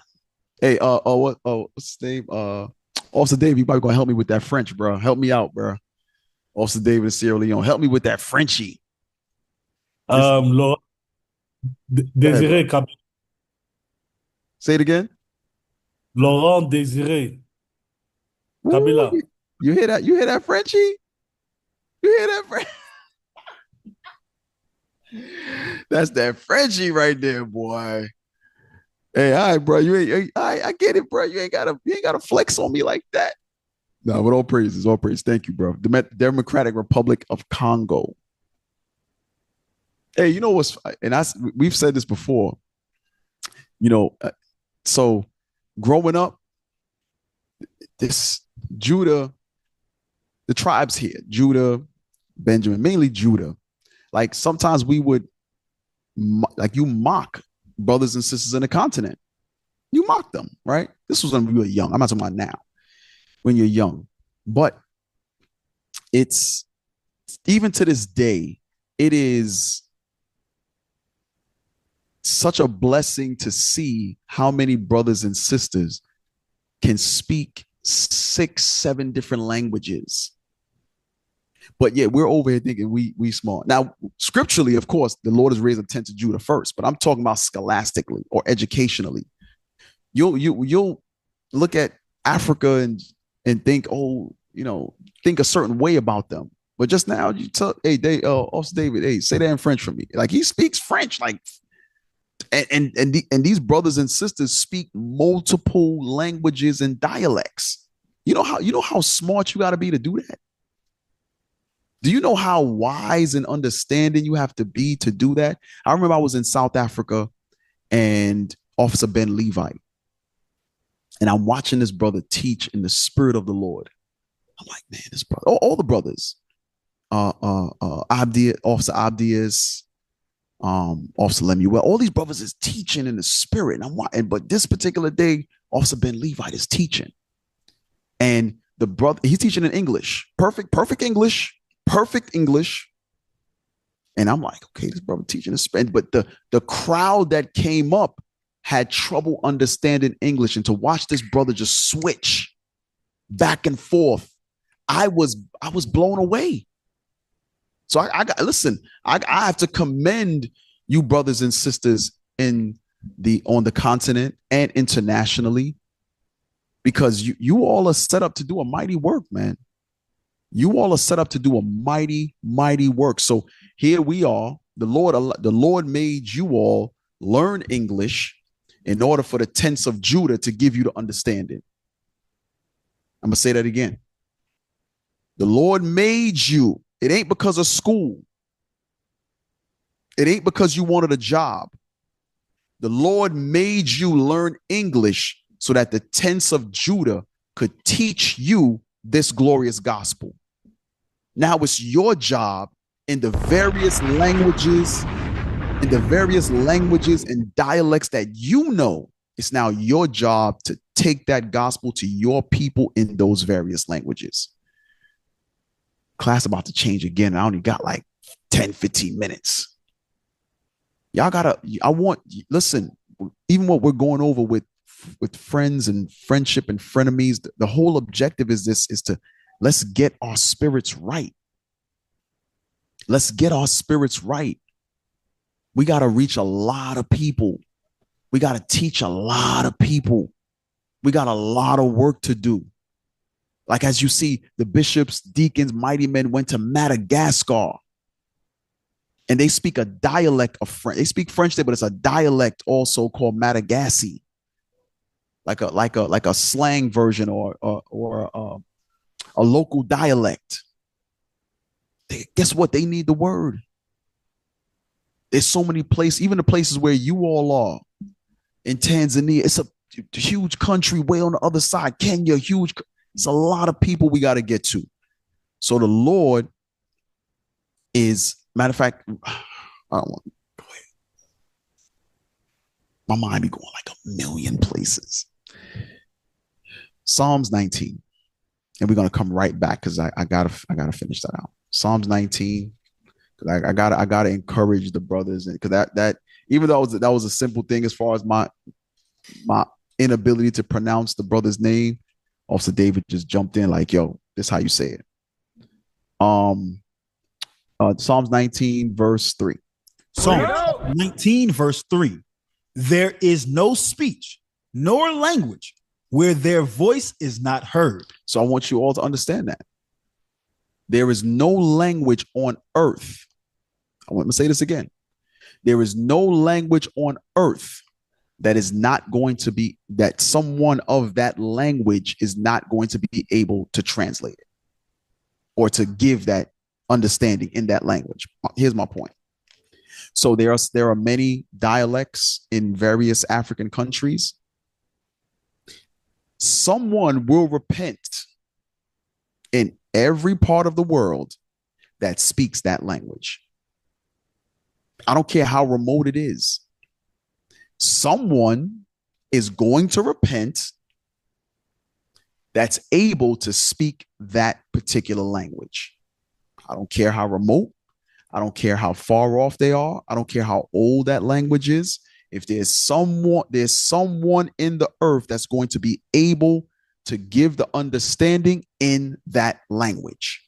Now, if the masses repent in that dialect is one thing, but there's someone that's going to be able to give the understanding of the Bible in every single language on the face of the earth. Because the Bible said, read it again. I'm not making this up. Psalms chapter 19. So our people, the diaspora in Cambodia, guess what? Somebody going to be able to speak Cambodian and give them an understanding. Now, are they going to give all of them the understanding? No, they're not going to reach every Cambodian out there. That's products of the slave trade. They're not going to be able to reach everybody in Asia, but there's someone, I think they're already here, matter of fact, that's going to be able to give the gospel in Mandarin.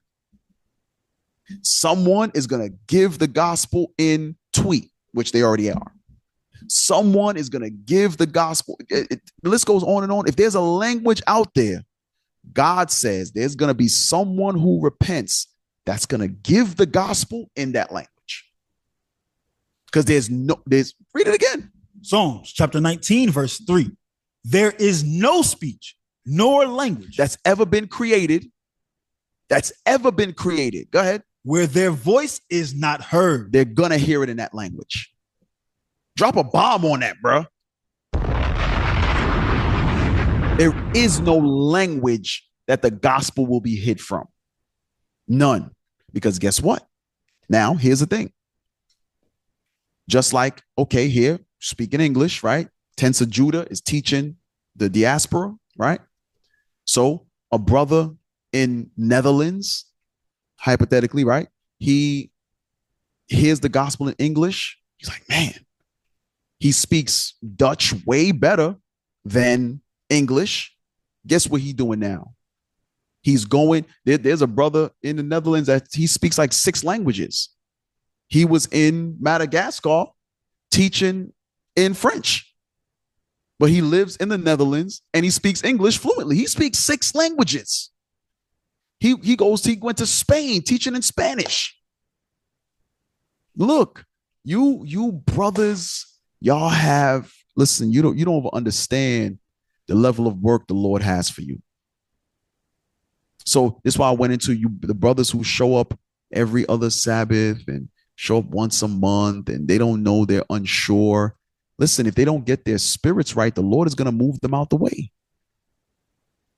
Because we just read it, in every part of the earth, there are millions of various languages.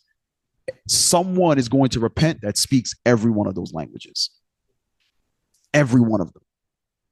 Everyone. And they're going to be able, it doesn't matter if it's a small group in the house they're going to teach. It could be their own family. It could be they have a sit down with the pastor. It could be in the marketplace, just handing out a flyer. They're going to be able to understand or be able to teach the gospel to some capacity in every single language, period. All right, let's go back to the brother in the Congo. We almost done, y'all. Laurent Desiree Kabila. Ooh, that boy got Frenchy on us. Democratic Republic of Congo. Killed 2001 by one of his own bodyguards. Wait, what? By one of his own bodyguards. And I saved this one for last because wasn't that what Joab was? He was the king's bodyguard. He was the leader of his army. One of them. Go ahead. Background. Although the motive remains unclear. Oh, you're right. Go ahead. Speculation suggests involvement from within his political circle or even external influence from former allies, including factions backed by Rwanda and Uganda. Let's go to Psalms 41. Psalms 41 and verse 5. Psalms chapter 41 and verse 5. Mine enemies speak evil of me. When shall he die and his name perish? So this is how those who have evil intentions of you think. When is he going to die? Jump to verse 7. Verse 7. All that hate me whisper together against me. Against me do they devise my hurt. So they devise and think about how to harm a brother, right? Jump to verse 9. Verse 9. Yea, mine own familiar friend. Wait, read that again. Mine own familiar friend in whom I trusted. Wait. There are times when we have familiar friends, people we're familiar with that we trust. Go ahead. Which did eat of my bread. So they ate of the bread. Now, prophecy about Christ, of course, but using it for today's context, right? Go ahead. Hath lifted up his heel against me. Meaning has turned against him. So we gave some examples on the continent of that happening. We're trying to prevent it from happening within the congregation. Because there are times when there are various reasons why men and women will be at odds one with another. Various reasons. So for example, you're at odds. Let's give the example of Paul and Barnabas were at odds over a family matter. Actually, let's get that real quick. I'm gonna show you something. Let's go to Acts 15, 37 and 38. We're almost done, y'all. Maybe not. We'll see where the spirit goes. Acts 15, 37. Acts chapter 15, verse 37. Read. And Barnabas determined to take with them John, whose surname was Mark. But Paul thought not good to take him with. So Paul was like, I don't think that's a good idea. Why? Who departed from them from Pamphylia and went not with them to the work. So when they went to do the work in Pamphylia, Mark didn't go. Go ahead. And the contention was so sharp between them. What was between them? Contention. So we read about that earlier with the strife. And we read the definition of strife. Okay. It's a heated or angry disagreement of some sort. It goes into disharmony. It goes into disunity. Because when you read, Paul and Barnabas were together early on in the ministry doing the work. But here it is. There's a big contention between the two of them. Go ahead. That they departed asunder, one from the other. It says, what did they do? They departed asunder, one from the other. They now went their separate ways. They were together, but now they went their separate ways. So why is this contention such a big deal? Go to Colossians 4 and 10. Why is this such a big deal? Why would this cause a divide? Colossians 4 and 10. Bring it out. Chapter 4, verse 10. Read. Aristarchus, my fellow prisoner, saluteth you. And Marcus, sister's son to Barnabas. Wait. Marcus is Mark that we just read about. Marcus is Mark. Who is he? Sister's son to Barnabas. So Mark is Barnabas' nephew. I'll say it again. Mark is Barnabas' nephew. So the contention between him and Paul is that Barnabas wanted to bring his nephew, even though Paul said, wait a minute, he left us. When we went to Pamphylia, he didn't come with us. He didn't come to do the work. He was doing some other stuff. Barnabas said, no, we're going to bring him because he's family. So sometimes that divide or that disunity will come about through family. We read about how Joab had that disunity because of position. He had bitterness. So he went against the king's commandment. So showing you what? There's various reasons why that bitterness will be in you. Now, don't get me wrong. Paul and Barnabas came back together again. They did come back together to do the work. But there are times when you read Sirach 19, Sirach chapter 21 and 22 about the friendship when it's broken, you can make a reconciliation except it be for a wound or the telling of a secret. Meaning, stop. Don't treacherously wound a brother, neither break their spirit by divulging things that they have revealed to you that are not sin. So remember, we're talking about having a confidant. Give me that in Malachi 3:16 real quick. Having a confidant, having a counselor of 1,000, like it says in Sirach chapter 6 and verse 8, having that counsel of 1,000. So you're getting counsel from someone and they may reveal something to you. It may be they have a plague, right? It could be through sexual deviance in the past, or they could have been married before and their spouse gave them something. There's various reasons, but let's say they reveal that to you or something even more secretive, and it's not involving sin.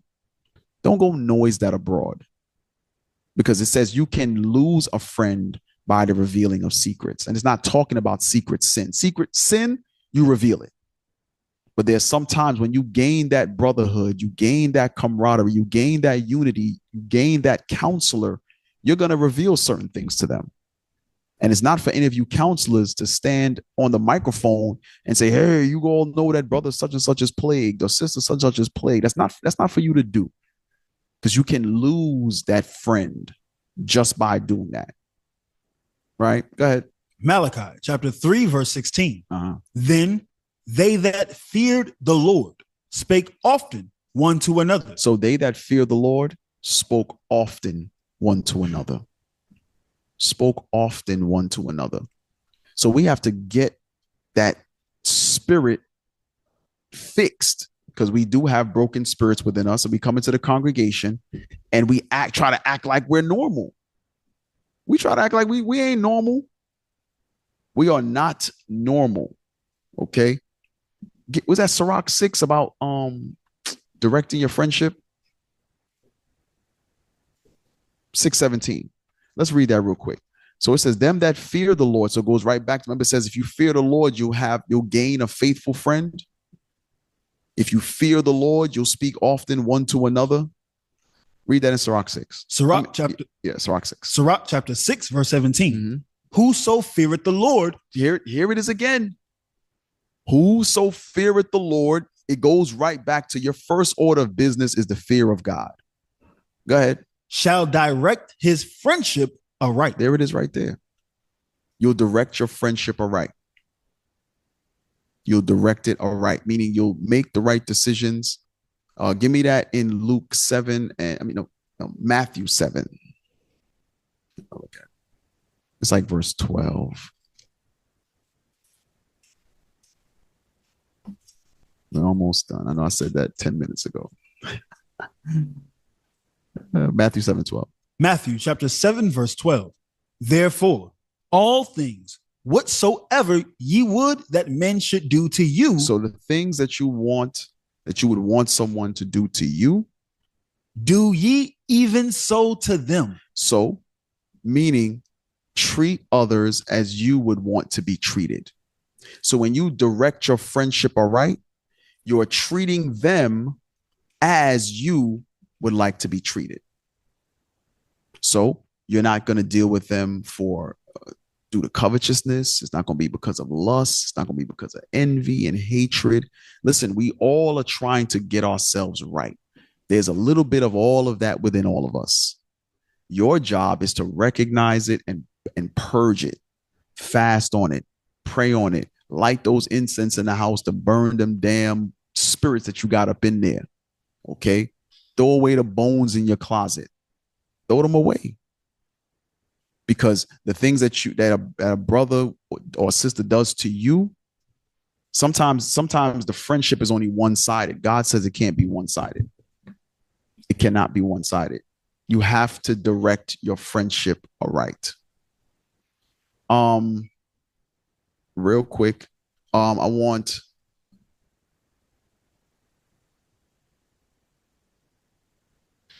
we're going to end it off with these two scriptures. Go to Ecclesiastes 4 again. Ecclesiastes 4 and 11. Bring it out. Ecclesiastes chapter 4, verse 11. Come on. Again, if two lie together, then they have heat. So remember, we started out with this. Two are better than one. They have a good reward. As you read down, it says two what?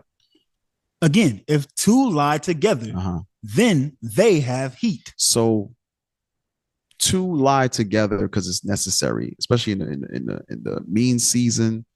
Lying together, you'll be able to gather body heat, right? And then these historically goes into on some of these in the husbandry field, meaning in the farming field, as the time grew colder, as they would reap harvest, they would stay on the property. They would stay on the property to reap the harvest in order to whether be replant, things of that nature. The weather would vary. So it gets cold. So there would be like boarding houses on the property for brothers that work the property to stay, just like now. You have the butler's quarters, right? They have their own portion of the house or their own little one bedroom stuff when you have money. Same thing back then. So they would be in rooming houses, so to speak. The white man took the same thing and they call them slave quarters. He did the same thing. But at one time when we had our own, that was the job. So brothers, just like now, we hit the road to go on a blitz. You got to stay in a hotel. We sleep head to foot. It is what it is. We thug it out. Brothers be on the floor. Hey, listen, I got pictures, man. Brothers be piled up in a room trying to just, we ain't got it. So we got to put all our little pennies together. Brothers be piled in. Right? So read that again. Again, if two lie together, then they have heat. But how can one be warm alone? So how can you be warm alone? But there's something real spiritual about that. So two will be together, right? Two will be together. So they'll be sharing that boarding house, sharing that closed space, sharing that bed in order to get up in the morning and get back to work, right? Let's go to Luke 17. Here's what you're in danger of. Luke 17, start at verse 34. Luke, chapter 17, verse 34. I tell you, in that night, there shall be two men in one bed. So wait a minute. We just read that in Ecclesiastes 4 and 11. They're together for heat's sake. Everybody understand that? This ain't talking about no sodomy stuff. Two men in a bed. Batiman business. This ain't no Batiman business. These are two men, just like how we stay in a hotel, head to foot. We sleep in close proximity. Why? For a little heat. This doesn't mean spooning nut to butt. It's not what that's talking about. We sleep in close because it's cold, right? So what we're reading about is in a time of deliverance. So it's given the same analogy later on. Christ is speaking about this. Go ahead, read it again. I tell you, in that night, there shall be two men. In what night? The day of the Lord. The day of the Lord's deliverance. In that night, go ahead. There shall be two men in one bed. The one shall be taken and the other shall be left. So here's the thing. If you don't direct that friendship, because what we read historically a bunch of frenemies. We read how Joab was being a frenemy, right? We read about Paul and Barnabas, but they came back together in the end. They had a disagreement, right? But it was over family. So what you see is here you'll have two brothers who they're working together. They think they're friends. They think they're close, but only one is taken. Why would the other not be taken? Why?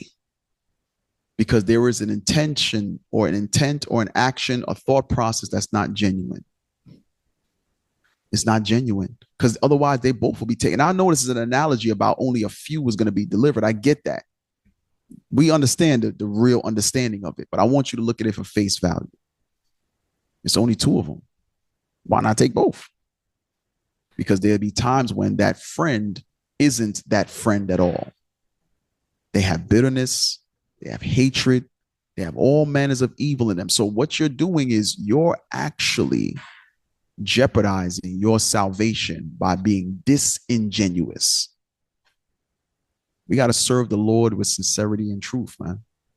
Go ahead. Verse 36. Verse 35. Two women shall be grinding together in the mill. Go ahead. The one shall be taken and the other left. Right. Two men shall be in the field. The one shall be taken and the other left. Go ahead. And they answered and said unto him, Where, Lord? And he said unto them, Wheresoever the body is, thither will the eagles be gathered together. Right. So he's talking about the day of the Lord when destruction comes. So the point is this. Again, we understand that it's talking about only a few will be delivered. I get it. And yes, correct. 100%. But you don't want to be the two in the bed. For heat's sake, a brother thinks he's there with his brother. They got the same mission. They're on a blitz together. I'm gonna give an example. One time there were some brothers sharing a room, and the brother in the room was sending pictures of his penis to the brother he's rooming with's wife. So we're not making this stuff up. This is not coming from a place of, oh, I don't know what to talk about in class. The Lord said, listen, when I realized last night I was teaching, hey, bro, look, what we going over? I'm looking, I said, you know what? I want to touch on this. So it ain't this, like I said, whether it's going on now or it's a warning of what's to come. Either way, take it to get our spirits right, because we should all want deliverance. But guess what? Somebody's going to be left behind. And don't let it be because you can't examine yourself to fix your sins and to come out of your sins and reconcile with that brother again. Don't let it be that. Don't turn into a frenemy. Now you've turned on the gospel. You've now turned to much evil. Don't be that guy. So Lord's will, I'll end it there. I went a few minutes over, but Lord's will, brothers and sisters, got something from the class. We're edified. There's some stuff that I did leave out, but it all be to the glory of God, man. All right. So I pray all you brothers and sisters have a happy day. pray that y'all continue to labor to bring forth, be in pain to bring forth, because we got a kingdom to get. All right. Most High in Christ bless y'all. Shalom.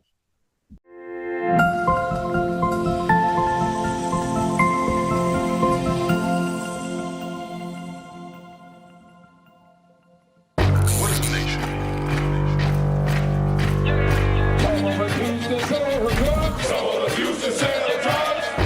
Nation is men leading by example.